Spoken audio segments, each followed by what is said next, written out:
On va partir du principe que vous savez ce qu'est qu'un cube, un prisme ou une sphère, et que vous maîtrisez la perspective cavalière. La géométrie dans l'espace, c'est de la géométrie en 3D.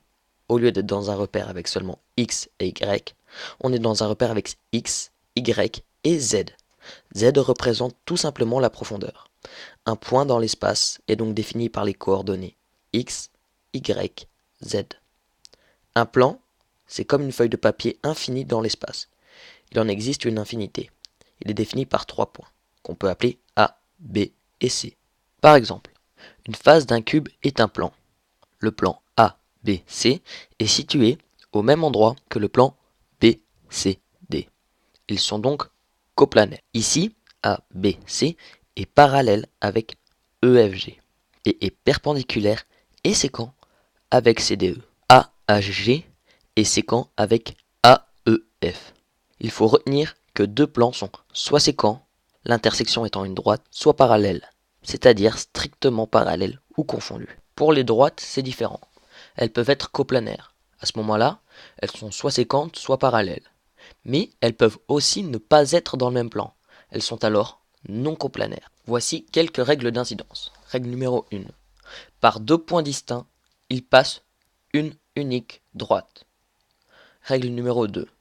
Par trois points non alignés, A, B et C, passe un seul plan. Ce plan est noté ABC. Règle numéro 3.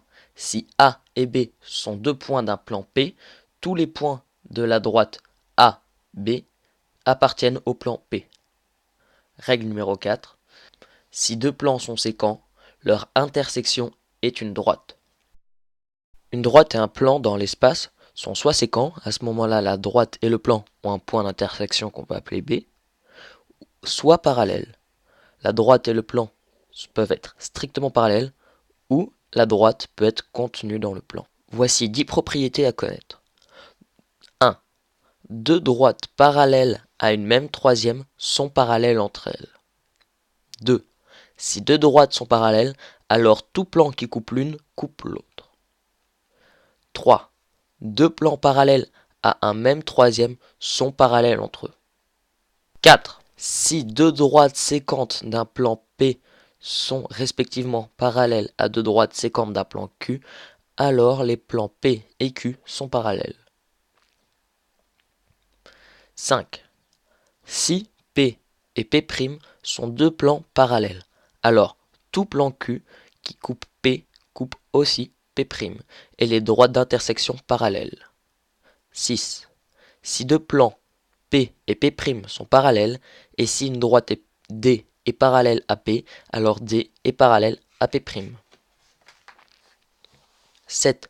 Si une droite D est parallèle à une droite delta, et si D est contenu dans un plan P, alors delta est parallèle à P.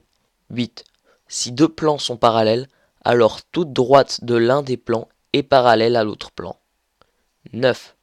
Si P et P' sont deux plans séquents selon une droite delta, et si D est une droite parallèle à P et P', alors D et delta sont parallèles. 10. D et D' sont deux droites parallèles. P est un plan contenant D et P' un plan contenant D'.